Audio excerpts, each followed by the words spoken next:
Jamie and welcome back to my channel. Today I'm going to be talking about Taskmaster Series 14, which did finish a few weeks ago, so apologies about that. But yeah, so this is going to be doing a review about the series. I'm going to do it slightly differently this time to how I normally do a Taskmaster review, just to mix it up a bit. So what I'm going to do in this one is just give a bit of an overview of what I liked about the contestants, and then I'm going to go into how did they successfully transfer tasks from Taskmaster New Zealand into the Taskmaster UK, because that's the thing that I've often compared being like the international versions transferring tasks from the UK one. So I'm going to look at that because they've done it quite a lot in this series. And then I'm also going to talk about tasks that I enjoyed and things that I liked about this series. So first of all, did I like Series 14? Yes, of course I did. I thought it was a fantastic series. I thought it was really, really strong from the start. Yeah, just a fantastic series. I really, really enjoyed it. I thought it was great. I thought the contestants were all really, really strong in this series. I thought, especially because they all had a very different personality, they brought something completely different to the show. This made the show constantly exciting, as everybody kind of had a different approach to tasks, so you weren't really sure what they were going to do, which of course made it a bit shocking at times as well. So I thought that was really fun. My favourite contestant, I'm torn. I'd probably say either Fern or John. I thought they were both fantastic, and they're both the ones that I knew the least about as well, so I'm quite impressed that it was those two that were my strongest. But I thought they were just both absolutely hilarious.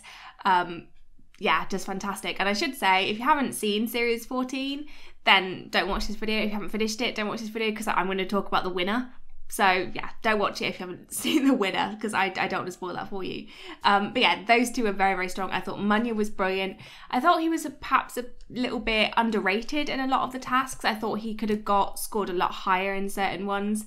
But I think he did take a very non-serious approach to certain tasks. So I'm not too surprised that he scored somewhat lower in some tasks. But overall I think he was right to come third, because while he might not have been as strong as Sarah or Dara, he was a lot stronger than John and Fern.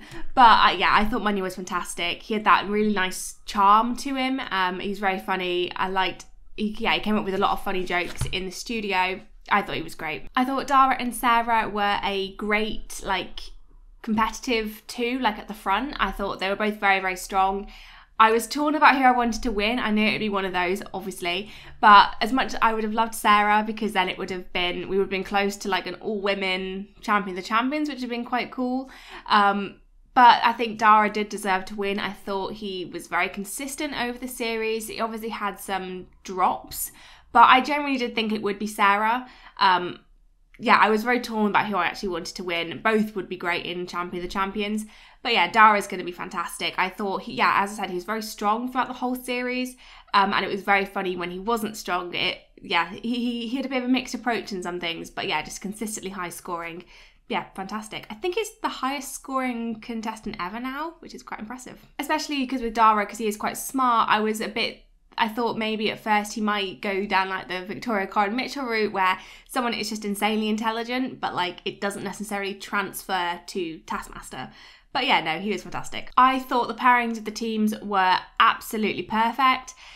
It was just so good. Munya and Sarah are quite different people, but I thought their energies worked off very well together, and also very good at the tasks as well. They were definitely the stronger team, and yeah, I just thought they worked very, very well together, which wasn't necessarily what I was expecting. But yeah, I liked I don't even know what kind of energy they had, almost very whimsical and silly energy from both of them, but as well being able to do that while being good at the task.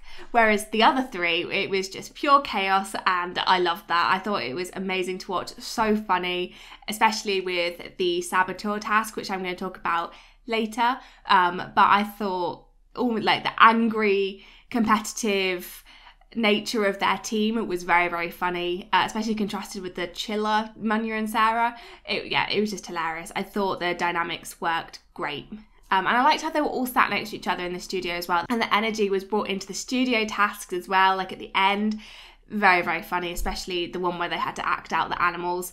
I was like cry laughing at that. It was so good.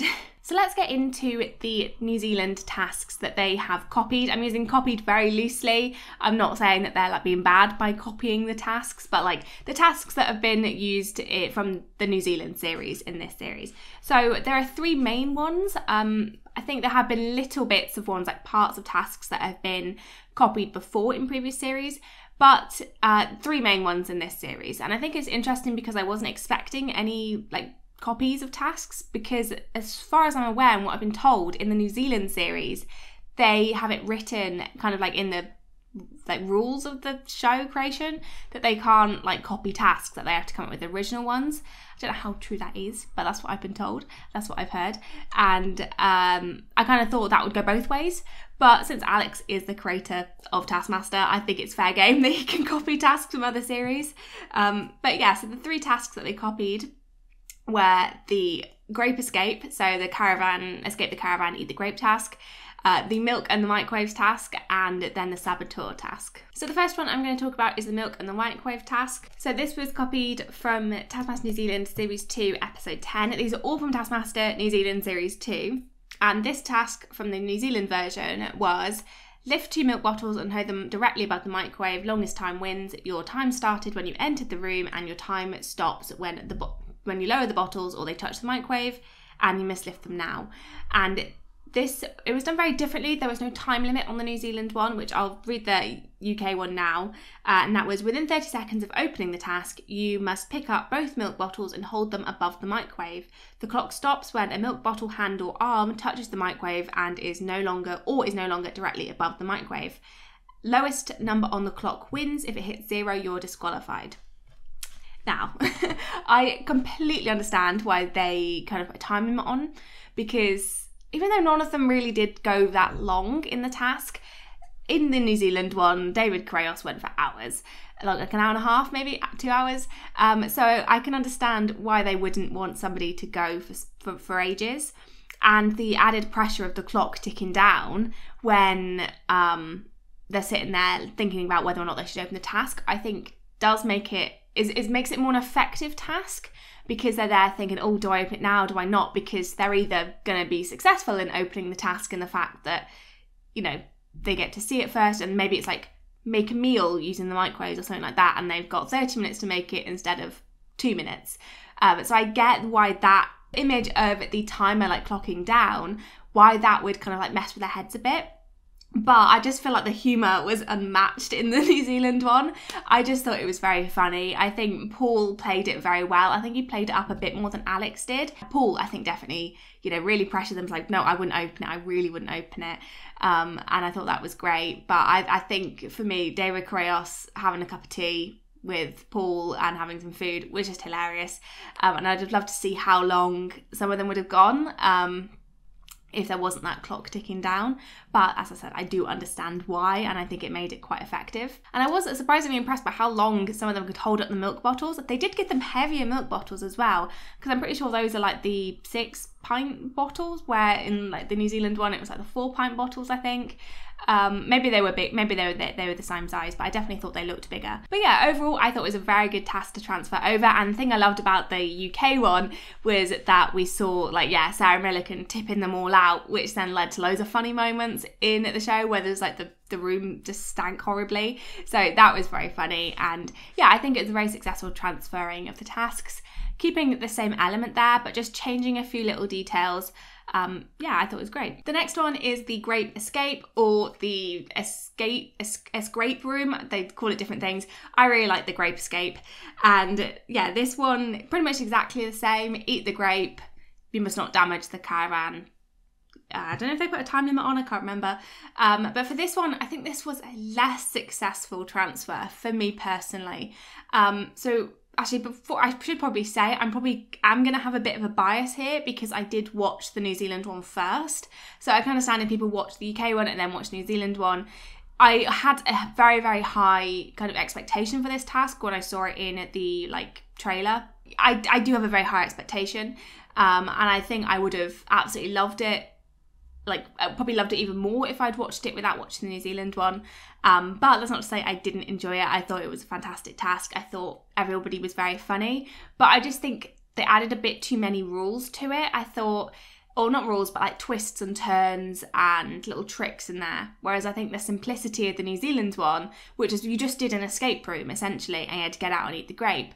And there were little tricks, like there was the balloons that said like the code outside, and you had to like pay Paul some money. But I think that one just tested the contestants' logic, which I think, while there are logical tasks, I think this one is just, it's nice to see something that is purely based on like logic. Which, yeah, it's, a lot of the tasks quite silly and require you to kind of think absurdly. But this worked in the fact that we got to see them think logically for once. For an example, like they could, like, just like Dara, he just opened the book and he like skipped 3/4 of the way through the escape room and got to escape. And I don't know, it kind of ruined my enjoyment a little bit on that part, because I was like, I was expecting to see them all struggle to do this task. But however, saying that, I did like the fact that there were hidden grapes around like the caravan. We only saw one, which was in the book, like underneath where the key was. So I thought that was really fun. I liked having that element to it, you know, just pure luck whether or not you're going to find it. Which I guess might be a little contradiction. And I also liked all the like fake grapes that they had around as well, like having the grape underneath a bunch of fake grapes. I can imagine one of them just like tipping it over and be like, oh, they're fake, and then going back into caravan and like abandoning that one. So I thought there were things that definitely worked. I thought the darts thing was fine. I liked Munya's like way of doing that. I thought that was very good. And yeah, generally I did enjoy the task. I thought it was fun. But just in comparison to the original task on this one, I think it did just fall flat a little bit to me. But as I said again, I did enjoy it. It was a good task. and the contestants really make the tasks as well. And I thought all the contestants were hilarious. And seeing them, you know, kind of fluster a bit at certain parts was very funny. And the last task I'm going to talk about to do with New Zealand is the saboteur task. And this is one that I think worked a lot in their favour, and I think that's mainly to do with which like contestant they chose. So in the New Zealand one, spoilers I guess, they chose a contestant called Laura, and Laura was doing consistently very, very well in the show, whereas in this one they chose John, who was doing very, very bad in the show. And again, I'm not sure how much they would know. I don't know when exactly the team tasks are done. I always assumed they were filmed after. I don't know why, but I think they're kind of filmed whenever they can, so they might not know how well a contestant is doing, but I think it worked really in their favour choosing John to do this, because he could really play it up. So Laura, being somebody that's very good at tasks, and maybe they've done a few team tasks together already, and being quite competitive as well, I felt like she did struggle a bit to be the saboteur. Like, she didn't go as far as John did, and she wasn't as blatantly obvious as being as John was. So I think it definitely made it a lot more hilarious in the UK one. Like, John just trying to figure out ways to just tip over sand was very funny, and at the end just tipping out just a random bit, or like building a sandcastle and confusing the other contestants. It was a masterpiece. I loved it. Whereas in the New Zealand one, she was just kind of doing it discreetly, which was probably, well, I was going to say more effective, but John was very effective in his. I thought the reveal of the tasks were very good as well. In the New Zealand one, they showed Laura acting a bit strange and then revealed why she was doing that. And in the UK one, they kind of led with John being the saboteur, which set up the reaction from Dara and Fern in the studio, because they knew how horrific that task went and how annoying it was. And yeah, I think it just set it up really well on both sides. So yeah, thumbs up for me on this one. This one is probably my favourite task. I just thought it was hilarious. And also in the New Zealand one, they had different tasks. Like in the New Zealand one, it was put as many inflatable objects like balloons into a car. And everyone was just kind of running about, like David Crest went out to get a trolley. So she could kind of do things without them seeing and do things a lot more discreetly. Whereas in the UK one, especially with the way everybody read the task, which was to basically do it in a conga, he was so close to all the other contestants. So he had to like sabotage right in front of them. It worked a lot better for me in this one. Not to say again I didn't enjoy the New Zealand one, but I just think the way this one was set up made for a more hilarious situation. So I just want to go through some of my favourite tasks this series. As I said, my favourite one probably the sabotage one, although I did really enjoy the grape escape and the milk task. They are probably very high up there in my list of favourites. But yeah, there are a lot of other ones that I thought were really, really good. One that I really enjoyed and I think allowed for just hilarious situations was to choose a room and a weapon, and then they had to go and pop 99 balloons with that weapon in that room. I thought that was a really good task. They've done quite a few ones this series where contestants are having to choose certain items and stuff like that to then use in a later task. So I really liked this one. I thought it was hilarious. John whipping the balloons with a belt, I thought was amazing. So yeah, that one I really liked. The exercise ball, like hitting Bernard in the airport, that was great. It looked very difficult, but this was John's moment. I thought, yeah, he was great. Like the setup, doing it all in like the last 30 seconds, fantastic. It's what I loved, that tension that we got there. It was just great. And again, a very tricky task, but one that I wanted to do. I really wanted to try that one. Same with the hitting the, you know, when they had to like push out the airport trolley things. That was one that I just wanted to do. So yeah, that was great. I really liked the write 5 wonderful words down and then write lyrics to a classical song. Again, one where they had to pick things before they knew what they were doing. That's a very strong method that they've got this series. However, I will say that I think Fern should have got 5 points in that one. I thought hers was by far the best. Like, to be able to talk that fast and integrate such like unknown, obscure, like difficult words into lyrics at such a fast speed, I thought it was amazing. It was iconic. The fact that Greg kept apparently whispering "It's Fern Brady" in her ear the entire rest of the series just proves to me she should have got 5 points in that. But in this one, it was a case where everybody's was really strong, whether it's a case of how they integrated those words in or just the general like song. But yeah, so it was great. I do understand why Sarah got more points, because it was kind of like an emotional attachment to it, and I think Greg would have been a bit mean, but I feel like they should have got joint 5 points for that, for me personally, because yeah, Fern's was just the best. Another task I really liked was the put the 5 grapes in the bowl and they're like all under all the flour in the garage and they're like locked in. I thought that was really funny, just the idea of people doing it with like giant like flippers on. Yeah, because that was the other part of the task, was to do it with flippers on. I just thought it was very funny. Again, it's quite a simple task, doing something messy and difficult with flippers on your hands. It's just very, very Taskmaster.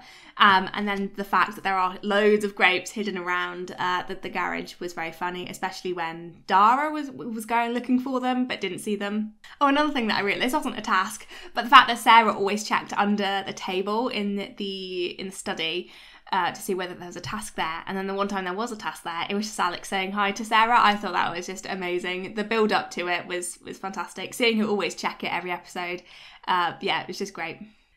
I also really enjoyed the find your hand task in the garage as well. That very difficult. I thought Sarah was unexpectedly a genius. Like did just very funny. The fact that she not predicted it, but just did something a bit silly before and it ended up working in her favour. But Munya by far was a standout for that. Like, genius. The way he worked that out was just fantastic. And yeah, I would have gone insane like the other 3 would have done. Like, yeah, it was such a difficult task. Yeah, let me know. Did you guys take a picture of your hand and send it in? Because I didn't, and I regret that. But yeah, did you manage to spot your hand in there? If you did, please let me know. But yeah, that task was just fantastic. I really liked it. The sort the ducks and the socks task was fun as like a more like energetic challenge, and also a bit of problem solving, like how could they maximise the amount of ducks and whatever. That was very fun. And then I think as well, just John somehow not being able to run from one treadmill to the other. It just really made me laugh, that one. And then the one where it was write a 1-minute script. And I predicted as soon as it was like write a 1-minute script and then they kind of left, I was like, oh, they're going to give it to the other contestants. The other contestants are going to have to act it out. And that's what they had to do. So they had to perform someone else's. This was fantastic. I don't know which one my favourite was. I thought they were all amazing, maybe with the exception of Munya's script, just because it wasn't really a script, but it was fun, it was entertaining. I enjoyed watching Sarah and Alex try to like hallucinate themselves. I can't remember exactly what it was, But yeah, I know I really enjoyed it. I thought everybody's was really great. Fern's was, you know, like I wasn't expecting that. Like when Fern was acting out Sarah's script. Yeah, it was just fantastic. I was like awestruck. I was like, oh wow, they're actually going really serious with this. And both, and Dara's as well, turning John's like very, very nothing script into something really, really compelling. And then John having to do Dara's more advanced and wordy script in the rocket ship. I thought, yeah, very good performance from everybody here. Such a great creative task. Allowing people to be creative in both like the script writing, but also in like the acting as well. So there's a lot of room for creativity and like expression and stuff like that. So I really like that one. And last but not least, this is in the last episode, and I thought it was such a strong episode to finish on of this series. And yeah, this task was great, which was order 3 things for your final task. And again, like I said, like you just wouldn't really know what to pick. I thought Dara was very smart in picking a person. I thought that was a really strong choice. Don't blame Sarah for picking chocolate. That's a strong choice as well. Unlike John picking like a magic lamp, which apparently Alex had it set up. If you did rub the lamp, then like a genie would like pop up. So that would have been really fun if you had done that. I'd have loved to see that. That would have been great. Yeah, just really, really enjoyed it. And I think we've got the best moment from Fern being like, have I met these potatoes before? It was such a funny episode to finish on. Yeah, I just loved it. With the studio tasks and the prize task, I mean, the prize task was the prize task. It was as good as the prize task can really be. But I thought the studio tasks were really strong, quite energetic. A lot of the kind of like tension building competition tasks, like with the measure the length, like predict the length of the like Hoover and the ladder and stuff like that. And then doing the balloons at Greg. I don't think Fern's balloon actually touched Greg. I think it's one of those things that's very ambiguous. Like I was looking at it, I was like, no, I thought it hit the chair, but I don't know. But yeah, I thought those were very fun. They're very like unexpectedly like tense, which they shouldn't be. It's a very silly task, but I like that about them. And there was quite a few funny tasks, as I said. The one where they had to act out the animals, that is probably one of my favourite studio tasks that they've done. It's definitely the most memorable for me. I thought it was hilarious. I want to watch it again. I just thought it was such a great series. Contestants are great, tasks are great. It was just such a brilliant series. And I'm very excited for the next series, which I'm also going to do a video on. But yeah, overall, series 14, it's super, super strong. I can't wait to rewatch it all the way through again. I've already rewatched certain episodes. But yeah, I just thought it was such a good series. There were like lots of like running jokes through it. Like again, like I said, Sarah looking under the table, John throwing his jacket everywhere. I thought that was funny. I thought that would get old for me, but it just got funnier, especially in the final episode, when he tried to put it on something and then it just dropped. I don't know if he intended to actually try to put it on or whether it was supposed to fall. I just thought that was really funny. It just really got me. If you enjoyed this video, then please give it a like. It's much appreciated, and comment down below your thoughts on series 14 of Taskmaster, and subscribe if you want to see more videos to do with Taskmaster. I'll have some more out for you soon. Thank you for watching, and I'll see you in the next one. Bye.